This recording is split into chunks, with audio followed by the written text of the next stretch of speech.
শুভ দুপুর সবাইকে। গত মঙ্গলবার আমাদের নিরামিষ ছিল, তো নিরামিষভাবে একটু পালক পনির বানিয়েছিলাম, সেটাই আপনাদের সঙ্গে শেয়ার করলাম। কড়াইতে একটু পনিরগুলো হালকা করে ভেজে নিয়েছিলাম।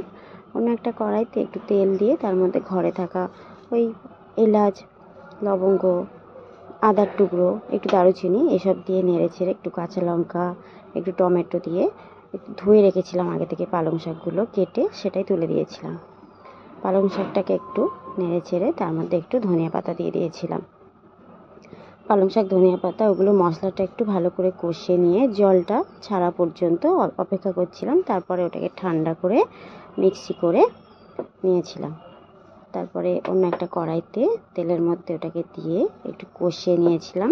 তারপর ঘরে থাকা মশলা যেমন ওই জিরে গুঁড়ো, ধনে গুঁড়ো, এগুলো দিয়ে ভেজে রাখা পনিরটাকে দিয়ে দিয়েছিলাম। ওটাকে একটু কষিয়ে নিয়ে আমি রান্নাটা শেষ করেছিলাম এক টুকরো বাটার দিয়ে। এর মধ্যে কসুরি মেথি দিলে খুব ভালো লাগে, ফ্রেশ ক্রিম দিলেও খুব সুন্দর খেতে হয়।